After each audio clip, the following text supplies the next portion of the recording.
नमस्कार, news at 9 programme में आपका स्वागत है। मैं हूं विरत दुबे। आइए नजर डालते हैं आज की हेडलाइंस पर। राहुल गांधी बने लोकसभा में नेता विपक्ष। 10 सालों के बाद लोकसभा को मिला लीडर ऑफ अपोजिशन। केंद्रीय मंत्री की रैंकिंग होती है हासिल। ओडिशा में शराबबंदी को लेकर बयान, सरकार ने किया इनकार। शराबबंदी से होती है राजस्व की हानि। और 27 जून को मना MSME day. MSMEs and SDGs रखी गई है थीम। सामाजिक समावेशन में अहम है MSME।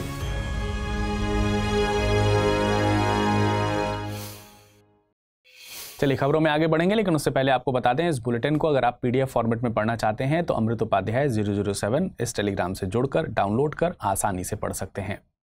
अब आइए नजर डालते हैं खबरों पर विस्तार से। बीते 10 साल तक खाली रहा लोकसभा में विपक्ष का नेता या लीडर ऑफ अपोजिशन के पद पर फाइनली नियुक्ति हो गई है। इस पद पर रायबरेली से कांग्रेस के सांसद राहुल गांधी जी को नियुक्त किया गया है। लीडर ऑफ अपोजिशन के पद के बारे में जानने से पहले एक बार समझते हैं कि 10 सालों तक ये पद आखिर खाली क्यों रहा। देखिए, संसद के दोनों सदनों में विपक्ष के नेता का पद होता है। इसके लिए शर्त होती है कि सबसे बड़ी विपक्ष की पार्टी के पास सदन की कुल सीट्स का कम से कम 10% हो। अब एक बार साल 2014 और 2019 के चुनावों में सबसे बड़ी विपक्षी पार्टी कांग्रेस की सीट्स का आंकड़ा देखिए। साल 2014 में 543 सीट्स वाली लोकसभा में कांग्रेस को 44 सीट्स और 2019 के चुनावों में 52 सीट्स हासिल हुई थीं। जाहिर है कांग्रेस के पास लोकसभा में सीट्स का 10% भी नहीं था। इसके चलते कांग्रेस लीडर ऑफ अपोजिशन के पद के लिए दावेदारी भी पेश नहीं कर पाई थी। 2024 के चुनाव में कांग्रेस के पास लोकसभा में 99 सीट हैं, तो अब ये पार्टी विपक्ष के नेता के पद हासिल कर सकती है। अब आते हैं लोकसभा में विपक्ष के नेता के पद से जुड़े प्रावधानों पर। पहली बात तो ये याद रखिए कि विपक्ष के नेता का पद कोई संवैधानिक पद नहीं होता है, लेकिन इसे सांविधिक दर्जा दिया गया है। साल 1977 में the salary and allowances of leaders of opposition in parliament act 1977 में विपक्ष के नेता के पद की आधिकारिक स्थिति बताई गई। वहीं भारत में विपक्ष के नेता के पद को सबसे पहली बार मान्यता साल 1969 में दी गई थी। साल 1969 में राम सुभग सिंह पहले लीडर ऑफ अपोजिशन बने थे।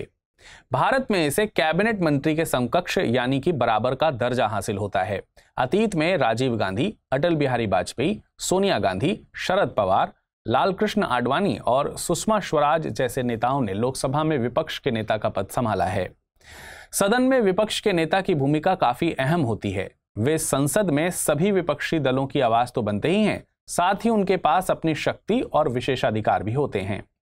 विपक्ष का नेता कई प्रमुख समितियों का हिस्सा होता है। विपक्ष के नेता की सबसे महत्वपूर्ण भूमिका संयुक्त संसदीय समितियों और चयन समितियों में होती है। ये चयन समितियां प्रवर्तन निदेशालय यानी ED, केंद्रीय जांच ब्यूरो यानी CBI, केंद्रीय सतर्कता आयोग, केंद्रीय सूचना आयोग, लोकपाल, साथ ही चुनाव आयुक्तों और राष्ट्रीय मानवाधिकार आयोग यानी NHRC के अध्यक्ष जैसे महत्वपूर्ण पदों की नियुक्ति करती हैं। संविधानवेत्ता आइवर जेनिंग्स के मुताबिक leader of opposition alternative prime minister होता है। इस खबर की अहमियत समझने के लिए साल 2018 में पूछे गए एक सवाल पर आइए करते हैं गौर। निम्नलिखित कथनों पर विचार कीजिए। पहली लोकसभा में विपक्ष में सबसे बड़ा राजनीतिक दल स्वतंत्र पार्टी था। लोकसभा में नेता प्रतिपक्ष को सर्वप्रथम 1969 में मान्यता मिली थी। लोकसभा में यदि किसी दल के न्यूनतम 75 सदस्य ना हो तो उसके नेता को नेता प्रतिपक्ष के रूप में मान्यता नहीं मिल सकती है। उपरोक्त कथनों में से कौन सा या कौन से सही है या हैं? केवल 1 और 3, केवल 2 और 3 या फिर 1, 2 और 3? इस प्रश्न का सही जवाब है विकल्प B यानी केवल 2। यही कथन सही है। 27 जून को दुनिया भर में एमएसएमई डे यानी कि सूक्ष्म, लघु और मध्यम उद्यमों के लिए दिन मनाया जाता है। साल 2024 के लिए इस दिन की theme MSMEs and the SDGs रखी गई है। एमएसएमई मंत्रालय की साल 2023 की सालाना रिपोर्ट के मुताबिक भारत में तकरीबन 63 मिलियन एमएसएमई मौजूद हैं। भारत की ओवरऑल जीडीपी में एमएसएमई का जीवीए यानी ग्रॉस वैल्यू एडेड 29.1% का और भारत के ओवरऑल मैन्युफैक्चरिंग आउटपुट में 36.2% की हिस्सेदारी रखती हैं। मिनिस्ट्री ऑफ एमएसएमईज ने 2025 तक जीडीपी में 50% की हिस्सेदारी का लक्ष्य रखा है। देश में 51% से ज्यादा एमएसएमईज ग्रामीण क्षेत्रों में स्थित हैं। एमएसएमई ने ग्रामीण क्षेत्रों में बेहद कम कैपिटल कॉस्ट पर औद्योगिकीकरण को बढ़ावा दिया है। इसके अलावा कृषि के बाद रोजगार मुहैया कराने में एमएसएमईज दूसरे नंबर पर आते हैं। भारत जैसे देश में एमएसएमईज सामाजिक समावेशन में भी भूमिका निभाती हैं। मिनिस्ट्री ऑफ एमएसएमई के मुताबिक 66.27% एमएसएमईज के मालिक सामाजिक तौर पर पिछड़े समूहों से आते हैं। एमएसएमईज को लाभकारी और मार्केट ड्रिवन बनाने के लिए scheme of fund for regeneration of traditional industries यानी कि स्फूर्ति योजना लॉन्च की गई है। इस योजना को लागू करने वाली एजेंसी कयर बोर्ड है। A scheme for promotion of innovation rural industries and entrepreneurship यानी कि एस्पायर योजना भी एमएसएमई से संबंधित है। योजना का मकसद एमएसएमई सेक्टर में रोजगार और नवाचार को बढ़ावा देना है। आपको बता दें कि 1 जुलाई 2020 से एमएसएमई की नई परिभाषा लागू हुई है, जिसके मुताबिक एक सूक्ष्म उद्यम वह है जिसमें संयंत्र, मशीनरी या इक्विपमेंट में 1 करोड़ रुपए से अधिक का निवेश नहीं होता है। साथ ही कारोबार 5 करोड़ रुपए से अधिक का नहीं होता है।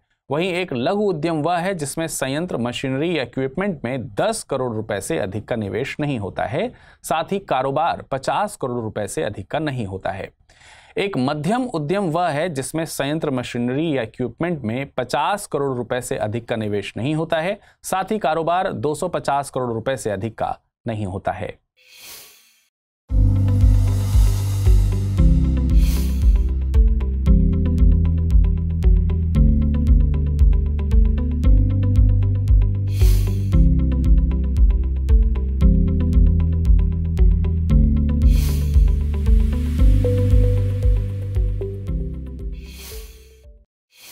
उड़ीसा के मंत्री नित्यानंद गोंड के बयान के चलते एक खबर पर खूब चर्चा हो रही है। दरअसल मंत्री महोदय international day against drug abuse के मौके पर एक इवेंट को संबोधित कर रहे थे। उन्होंने कहा कि राज्य सरकार केवल राजस्व खोने के चलते शराब की बिक्री को बढ़ावा नहीं दे सकती। शराब के चलते लोगों की जिंदगियां खराब हो रही हैं। इस खबर से लोगों ने अंदेशा लगाया कि शायद ओडिशा की बीजेपी सरकार शराब पर बैन लगाने का विचार कर रही है। इस पर कुछ लोगों ने खूब आपत्ति जताई कि ओडिशा जैसे राज्य के लिए आर्थिक संकट को बढ़ावा देगा। हालांकि फिर ओडिशा सरकार ने साफ किया कि सरकार का ऐसा कोई विचार नहीं है। अब देखिए, ओडिशा की सरकार ओडिशा प्रोहिबिशन एक्ट 1956 लेकर आई थी। इसे राष्ट्रपति की मंजूरी भी मिल चुकी है। मकसद था राज्य में शराब और नशीली दवाओं के निर्माण, बिक्री और उपभोग पर प्रतिबंध। लेकिन इस एक्ट को अभी तक लागू नहीं किया गया है। शराब राज्यों के रेवेन्यू में एक बड़ा रोल प्ले करती है, इसलिए इस पर प्रतिबंध लगाना थोड़ा मुश्किल होता है। बावजूद इसके भारत के कई राज्यों में शराब प्रतिबंधित हैं। इन राज्यों में मिजोरम, बिहार, गुजरात, नागालैंड और लक्षद्वीप शामिल हैं। आपको बता दें कि भारत के पूर्वी तट पर बसा ओडिशा अपनी सीमा पश्चिम बंगाल, झारखंड, छत्तीसगढ़ और आंध्र प्रदेश से साझा करता है। इसके पूर्व में बंगाल की खाड़ी स्थित है, जिसके चलते ओडिशा की तटरेखा तकरीबन 450 किलोमीटर लंबी है। ओडिशा के कोस्टल प्लेन्स को हेक्साडेल्टिक रीजन्स या गिफ्ट ऑफ 6 रिवर्स कहा जाता है। ओडिशा की प्रमुख नदियों में वैतरणी, ब्राह्मणी, महानदी, सुवर्णरेखा और ऋषिकुल्या शामिल हैं। महानदी पर बना हीराकुंड डैम इंजीनियरिंग का नायाब नमूना है। यह दुनिया के सबसे लंबे अर्दन डैम में से एक है। इस डैम पर महात्मा गांधी को ट्रिब्यूट देने के लिए गांधी मीनार भी बनाई गई है। 27 जून को बंकिम चंद्र चटर्जी को उनकी जयंती के अवसर पर याद किया गया। उनका जन्म बंगाल में 27 जून 1838 को नॉर्थ 24 परगना में हुआ था। वे भारत के महान उपन्यासकार और कवियों में से एक थे। भारत का राष्ट्रीय गीत वंदे मातरम उनके प्रसिद्ध उपन्यास आनंदमठ से लिया गया है। आनंदमठ में बंगाल के प्रसिद्ध सन्यासी विद्रोह का भी जिक्र है। उनके अन्य उपन्यासों में कपाल कुंडल, मृणालिनी, विष वृक्ष, चंद्रशेखर, रजनी, दुर्गेश नंदिनी और देवी चौधरानी शामिल हैं। वे बंगाल में साहित्यिक गतिविधियों को फिर से बढ़ावा देने के लिए लिटरेरी कैंपेन चलाना चाहते थे। इस मकसद को पूरा करने के लिए उन्होंने साल 1872 में बंग दर्शन मैगजीन निकालना शुरू किया।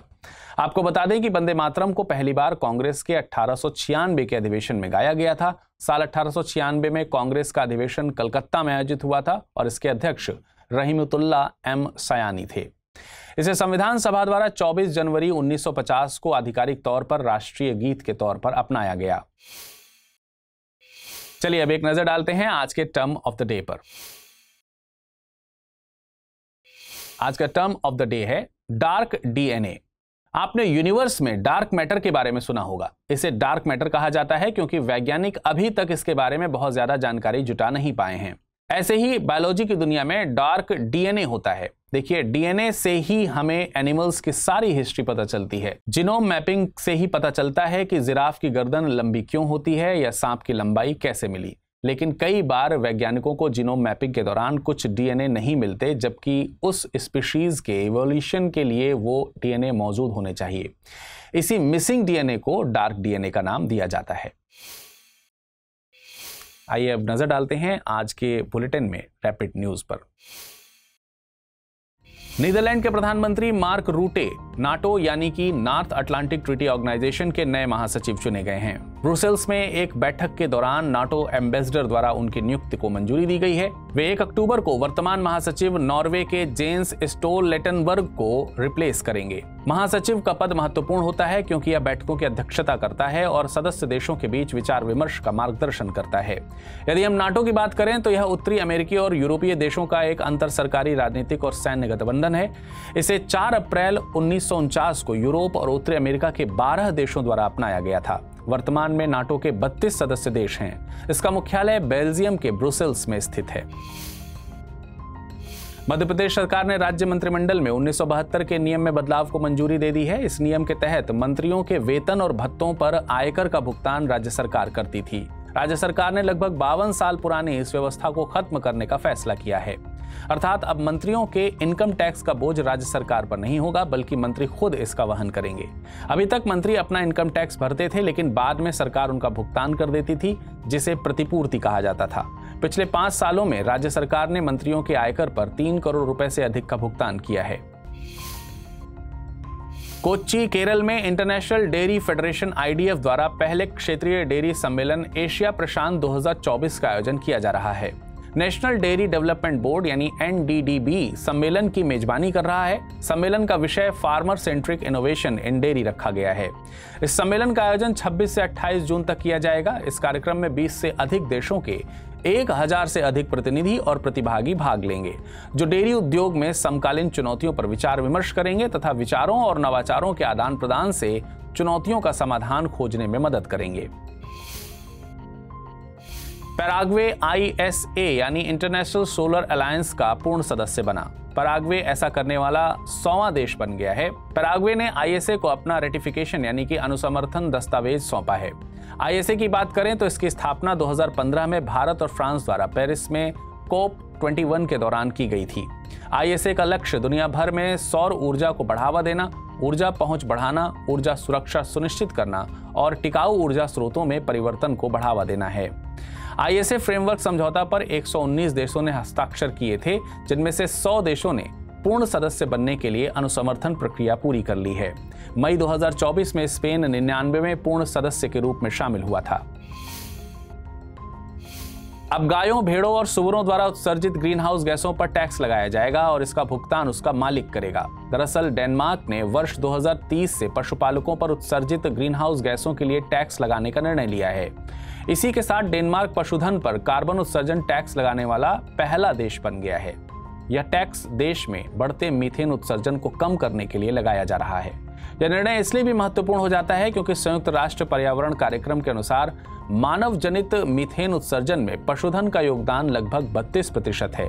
इसलिए इसे कम करने पर जोर दिया जा रहा है। अब आइए नजर डालते हैं आज के बुलेटिन पर आधारित प्रश्नों पर। पहला प्रश्न है, स्फूर्ति और एस्पायर योजना संबंधित हैं रेलवे, सूक्ष्म, लघु और मध्यम उद्योग, स्वास्थ्य या फिर महिला सशक्तिकरण से। अगला प्रश्न है, हाल ही में पशुधन पर कार्बन उत्सर्जन टैक्स लगाने वाला पहला देश निम्नलिखित में से कौन सा है? नीदरलैंड, डेनमार्क, स्पेन या फिर पैराग्वे।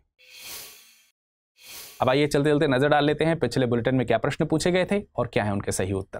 पहला प्रश्न था, भारत के संविधान में 5वीं अनुसूची और 6ठी अनुसूची के उपबंध निम्नलिखित में से किस लिए किए गए हैं? अनुसूचित जनजातियों के हितों के संरक्षण के लिए, राज्यों के बीच सीमाओं के निर्धारण के लिए, पंचायतों की शक्तियों, प्राधिकारों और उत्तरदायित्वों के निर्धारण के लिए, या सभी सीमावर्ती राज्यों के हितों के संरक्षण के लिए? इसका सही जवाब है विकल्प ए। अगला प्रश्न था, अंबुबाची मेला भारत के किस राज्य में लगता है? उत्तराखंड, असम, लद्दाख या फिर अरुणाचल प्रदेश? इसका सही जवाब है विकल्प बी। आज के बुलेटिन में फिलहाल इतना ही। मुलाकात करेंगे कल कुछ नई खबरों के साथ। तब तक अपना ख्याल रखिएगा। आपका समय शुभ हो। धन्यवाद।